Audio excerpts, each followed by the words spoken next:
Ouais, il est Potox, c'est Antox, et bienvenue dans cette nouvelle vidéo consacrée à la critique de l'épisode 2 des 50 de la saison 3. Finalement, on a eu le fin mot de cette histoire concernant cette fameuse élimination. L'intégralité de l'épisode était essentiellement centrée sur ça, donc... D'ailleurs, moi, je m'étais un petit peu trompé. Après, bon, je regarde pas les teasers, hein, je le rappelle, mais là, on a eu l'info, et apparemment, c'était déjà un petit peu prévu, on va dire, dans l'épisode 1. C'est que donc, l'épreuve en question est... déjà, c'est une épreuve, hein. Moi, je me suis dit peut-être que ça allait être un vote, hein, à l'unanimité ou à la majorité. Mais finalement, pas du tout. Finalement, c'est simplement une épreuve. Donc, j'avoue que c'est plus traditionnel, mais je préfère quand même parce que... Si c'est un vote comme ça, alors je reste un peu en demi-teinte par rapport à la fin, j'y reviendrai. Mais quoi qu'il en soit, je préfère le fait que ce soit une épreuve et que donc ça se fasse un peu plus au mérite que au simple vote. De manière très brutale et ultra subjective. Alors encore une fois je dis ça, mais la fin fait que au final je peux te le balancer dans tous les cas. Un full spoil, hein, je le rappelle, regardez l'épisode avant, me faites pas chier, c'est full spoil. Donc on a eu l'épreuve. Déjà, en quoi ça consiste? Alors l'épreuve, c'était une épreuve en plus que j'ai trouvé assez difficile, hein. Honnêtement, c'est... tout simplement le fait qu'ils ont une raquette de ping-pong, ils ont une petite balle et ils doivent jongler avec le plus longtemps possible. Je me suis dit au début, parce qu'il avait Enzo, il me semble, dans l'épisode 1 qui avait proposé cette idée, c'était le premier qui tombe du cube, il a perdu. Au début je me suis dit un petit truc à la con comme ça, tu vois. Mais au final, bon, dès que j'ai vu les raquettes, je me suis déjà, j'ai un peu ôté ça de mon esprit et je me suis dit, bah, peut-être simplement le garder en équilibre en fait, tout simplement. Tout simplement le garder en équilibre le plus longtemps possible, mais en soi, c'était peut-être un petit peu trop facile et du coup, ce qui a été fait, c'est que ils ont décidé de le faire rebondir, donc il faut littéralement jongler avec la balle de ping-pong. Ça a l'air de rien comme ça, mais honnêtement, je pense que si j'avais été à leur place, j'aurais été dans les premiers à être éliminés. En plus, les derniers, ils sont restés pendant 30 minutes, ils sont restés jusque 30 minutes, voire même peut-être plus encore, je sais pas, mais en tout cas au minimum 30 minutes, c'est la durée qui avait été énoncée par le lion, et honnêtement c'est assez impressionnant. Il y a eu aussi pas mal de monde, alors je sais pas, hein, c'est quoi la durée on va dire minimale, est-ce que après 3 secondes il y avait déjà un éliminé, ou est-ce que ça a vraiment duré plusieurs minutes et il a fallu attendre 5, 6, 7, 8, 10 minutes, ça j'en sais strictement rien. Je pense quand même que ça a duré un petit moment, hein, peut-être pas 10 minutes, hein, peut-être que ça a duré que 1 minute ou 30 secondes, ce qui en soit déjà assez bien pour des personnes qui sont pas dans cette discipline, hein, qui sont pas joueurs de ping-pong, tout simplement, qui n'ont jamais effectué de jongle. Donc j'avais trouvé que c'était plutôt intéressant de la majorité des joueurs. La première à être éliminée, je me souviens plus de son prénom, mais c'est une blonde, il me semble qu'elle avait été dans l'île de la tentation, et au début, honnêtement, moi je me suis dit c'est elle qui allait être éliminée, tu vois, c'est la première à être tombée, voilà, c'est elle qui allait être l'éliminée, et c'est tout. Bon, au final, on savait que le dernier joueur, le vainqueur, allait avoir un gros avantage. Je me suis même posé la question, est-ce que potentiellement ce serait lui l'éliminé? Ce qui serait complètement con, hein, on en conviendra. Mais je me suis quand même posé la question. Bon, au final c'était pas du tout le cas. C'était même pas le cas en fait pour la dernière personne. En fait c'était même pas le cas pour elle. Moi je me suis dit vraiment que ça allait être la première éliminée. Au final pas du tout, hein. Ils ont quand même ils ont continué le jeu, c'est normal. Mais même par après, in fine, ce n'est pas cette personne qui a été éliminée. Donc là, petit coup de gueule parce qu'au final, niveau mérite, bah, c'est pas trop présent, hein, globalement. J'aurais apprécié, même si c'est un peu dommage pour elle, hein, bien sûr, parce qu'en plus on n'a même pas eu le temps de la connaître ou quoi, mais c'était la plus nulle, donc ça me paraissait normal que ce soit elle qui soit éliminée, mais au final pas du tout. J'ai beaucoup apprécié l'épreuve, hein, j'ai beaucoup apprécié l'épreuve.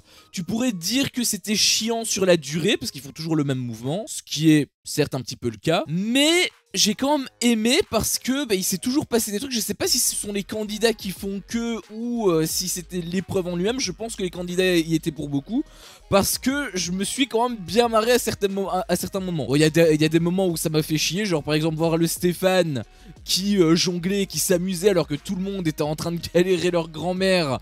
Ça m'a gavé, hein, je te cache pas, ça m'a gavé. Le mec était en train de prendre son pied alors que tout le monde était en full stress. Ça m'a un petit peu saoulé, enfin ça m'a saoulé mais dans le sens rigolo du terme, hein, pas dans le sens ça m'a vraiment saoulé, je qui parte, pas du tout.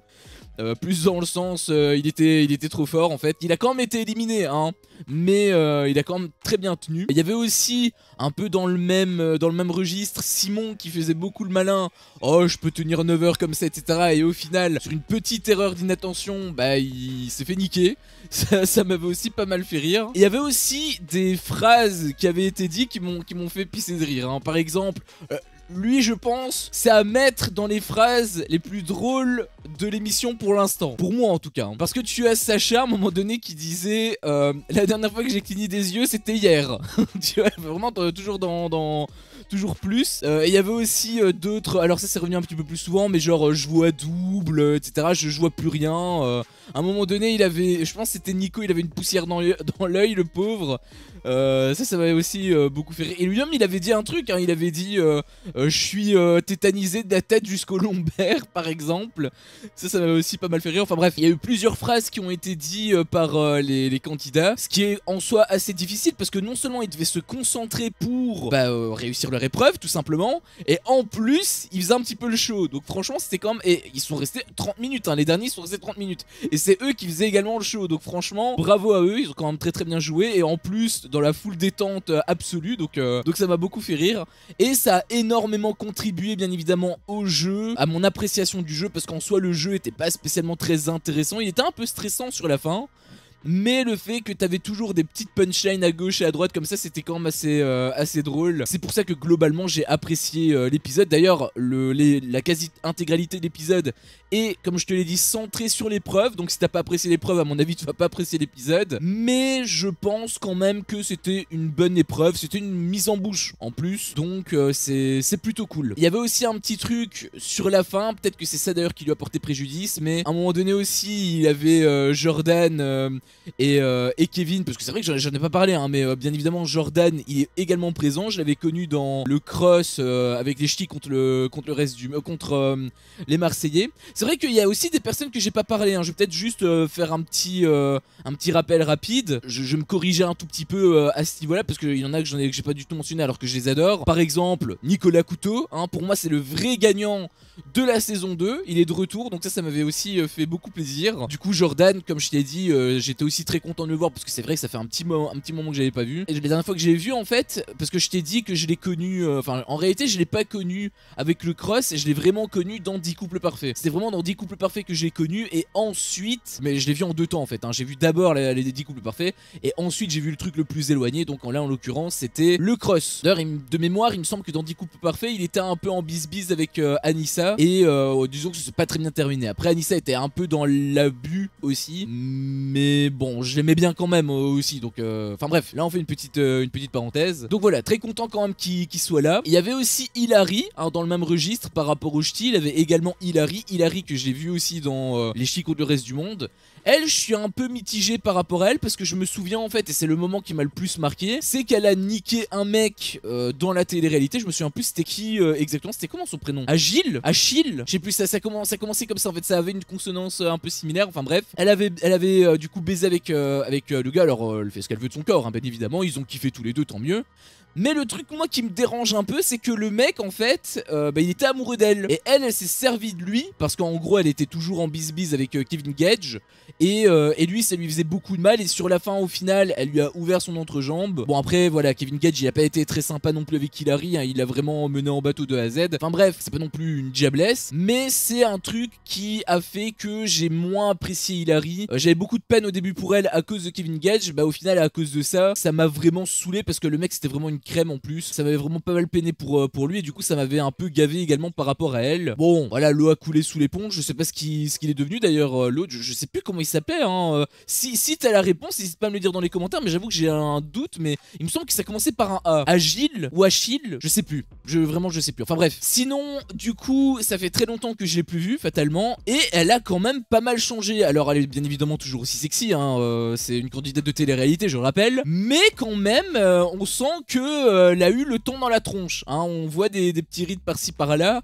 On voit que, alors qu'elle a à peu près le même âge que moi, hein, il me semble qu'elle a à peu près le même âge que moi, du coup, enfin non, je pense que je suis un peu plus jeune quand même qu'elle, mais du coup, tout ça pour dire que bah, ça me rajeunit pas non plus. Voilà, c'est là où je voulais en venir. Donc voilà, maintenant qu'on a fait cette petite séance de rattrapage concernant la blague que je voulais dire, donc c'était Jordan et Kevin Gage qui, en gros, parce qu'il avait un petit nouveau, il s'appelle Jonathan, ils l'ont un petit peu taquiné, hein, en le provoquant un petit peu, mais c'était plus pour le déconcentrer. Au final, ça a pas servi à grand chose, enfin si, ça nous a amusé, mais de son côté à lui, ça a servi à rien, parce qu'il était toujours dans sa bulle, donc ça c'était extrêmement intéressant d'un point de vue compétitif. Et puis est arrivé ce qui devait arriver, hein, le fameux challenge, défi, l'obstacle que le lion a posé, parce qu'apparemment après 30 minutes il s'allait saouler. Bon après je peux comprendre, hein, parce qu'il y avait aussi, je sais plus c'était qui avait dit ça, je pense c'était Eddie, qui avait dit que c'était très beau à voir, mais en même temps c'est un peu chiant à attendre.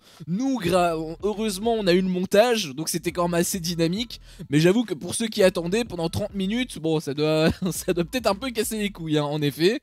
Donc le lion a décidé de pimenter un petit peu le truc, et il a dit en gros que à son top il fallait changer de main tout en jonglant, donc ça c'est quand même assez compliqué. Il y avait Kevin Zampa aussi que j'ai oublié dans la séance de rattrapage, mais c'est vrai Kevin Zampa que j'ai vu dans les vacances des anges 4, enfin quand j'avais vu la deuxième fois, la première fois c'était dans la saison 5 des Marseillais contre le reste du monde, donc voilà, c'était une petite séance de rattrapage. Après lui je suis un peu neutre, c'est pas que je l'aimais bien, mais je sais pas que je l'aime pas non plus, tu vois, il est ok pour moi il est neutre, voilà tout simplement. Donc le problème avec ce jeu c'est que, enfin avec cette petite configuration, c'est que du coup ça donne une difficulté supplémentaire. Déjà juste faire des jongles pendant aussi longtemps en plus, c'est quand même assez costaud, mais en plus ajouter à ça le fait qu'il faut changer de main, sachant que bien sûr tout le monde a une main de préférence, a une main de force, voilà, tu es plus fort avec la main, pour les droitiers c'est la droite par exemple, pour les gauchers ce serait la gauche. Et bien là le problème c'est que en changeant de main, c'était ce que Kevin Zampa avait dit, c'est que bah automatiquement lui il est gaucher, bah s'il doit changer il fait plus rien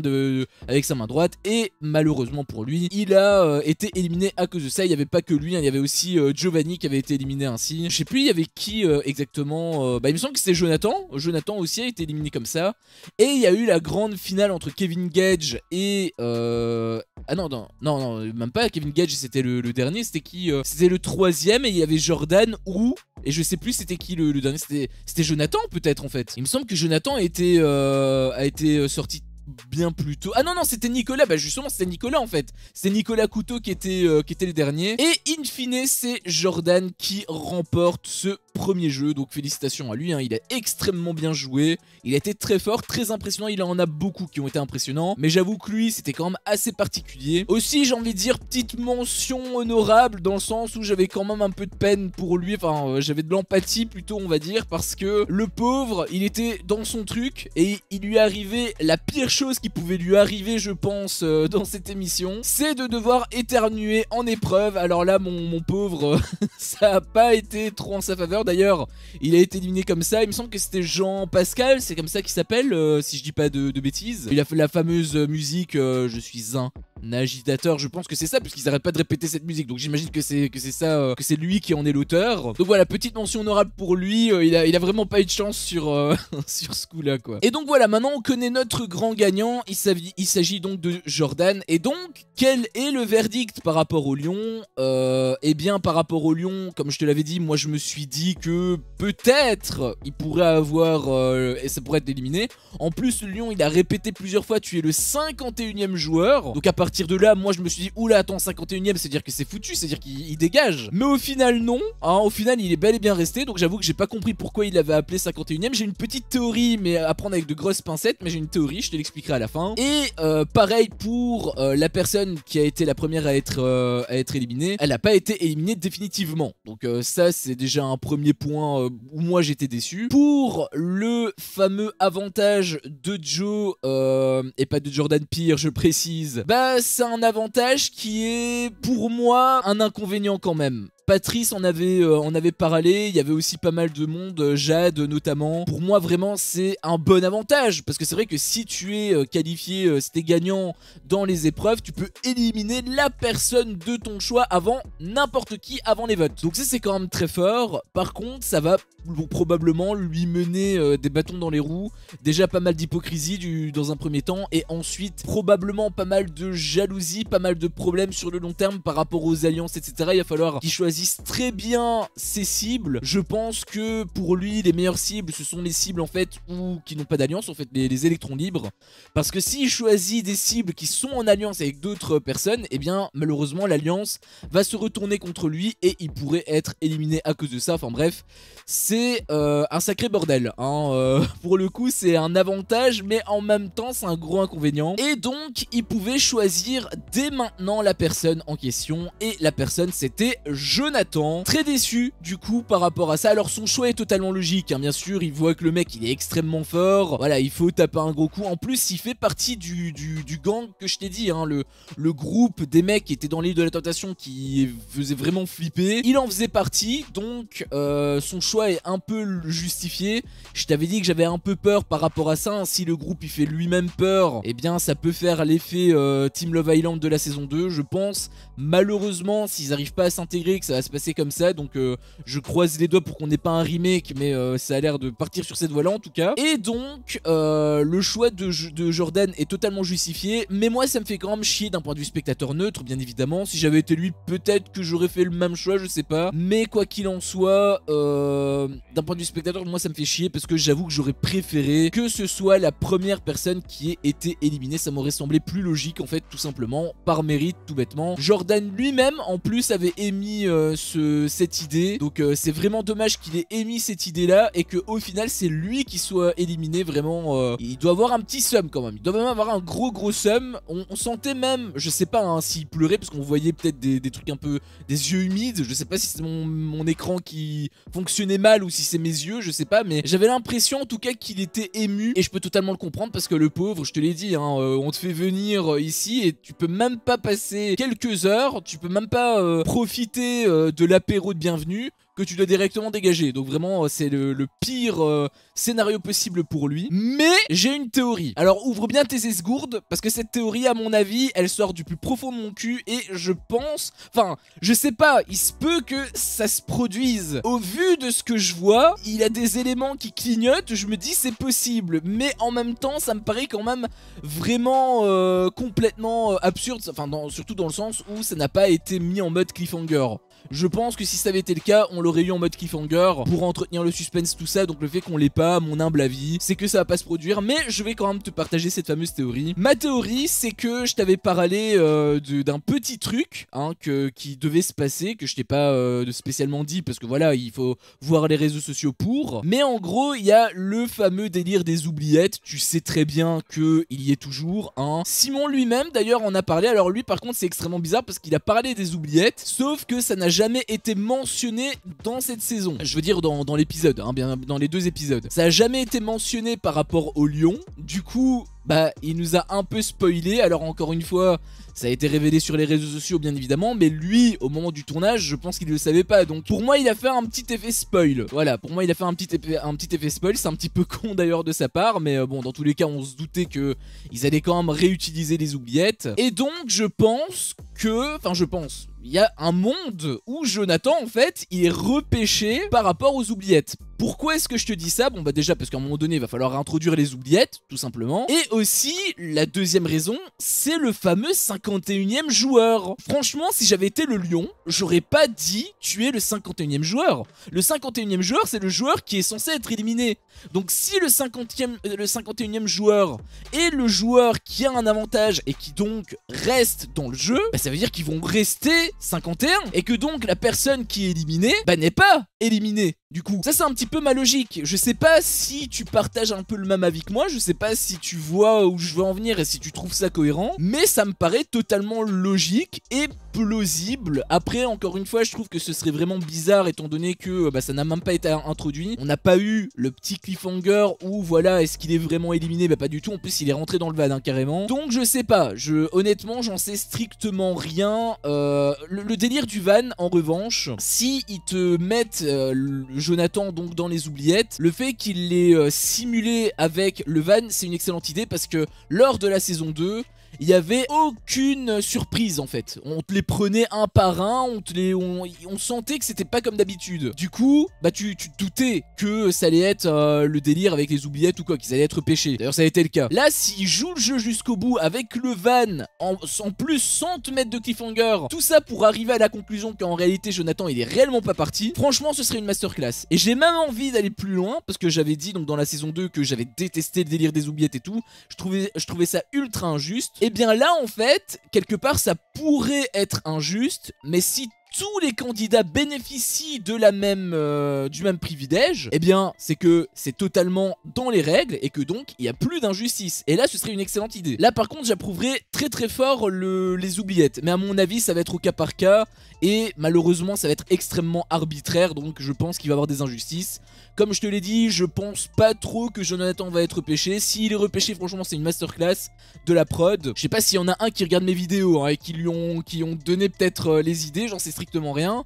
Mais quoi qu'il en soit, ce serait une excellente chose d'un point de vue équilibre et également d'un point de vue suspense et même d'un point de vue réalisme. Hein. Ils te font vraiment croire que le mec est éliminé. Et ça, par contre, ce serait très fort. Donc voilà, c'est ma petite théorie. N'hésite pas, toi, à me dire ce que t'en penses dans les commentaires. Est-ce que t'es d'accord avec moi? Est-ce que t'es pas d'accord? Est-ce que tu penses que c'est possible ou pas? Est-ce que je suis complètement à côté de la plaque? N'hésite pas à me dire tout ce que tu as pensé également de l'épisode concernant donc le choix de Jordan, concernant également le fameux avantage et concernant aussi l'épreuve. Avant de conclure la vidéo, je voudrais juste également mettre un petit point d'honneur sur la meilleure femme de cette première épreuve. Il s'agit donc ni plus ni moins que de Jade, puisque Jade a été la dernière meuf à être éliminée, donc gros chapeau à elle. Ça je te l'avais dit hein, elle est extrêmement compétitrice, c'est un truc qu'on peut pas lui enlever hein. Tu peux lui dire que elle est hypocrite, tu peux lui dire qu'elle est manipulatrice, tu peux lui dire qu'elle est moche, bah à mon avis il faut consulter un ophtalmo, mais tu peux pas lui dire qu'elle est nulle en épreuve. Là par contre c'est hors de question, là je peux pas te laisser dire ça, elle est vraiment très forte. Lors de la saison 2, elle a fait ses preuves hein, clairement, elle avait éliminé Jessica Herrero entre autres, lors de ce fameux duel, je sais même plus comment il l'avait appelé, mais le duel des oubliés je pense, un truc ainsi. Et là elle confirme encore une fois qu'elle est extrêmement forte puisque c'était la dernière femme à être éliminée, donc gros chapeau à elle. Ça c'est quand même un truc qu'il faut le noter. Bref, sur ce, c'était mon avis sur cet épisode. Si mon contenu te plaît, fais-le moi savoir en me laissant un énorme pouce bleu. À chaque fois que je vois ça, je vois que mon contenu plaît et donc moi ça me motive à continuer. Si t'es pas encore un potox, qu'est-ce que tu attends pour me défoncer ce gros bouton rouge? N'hésite pas à activer la cloche pour ne rien louper et je te dis à la prochaine pour une prochaine vidéo. Ciao.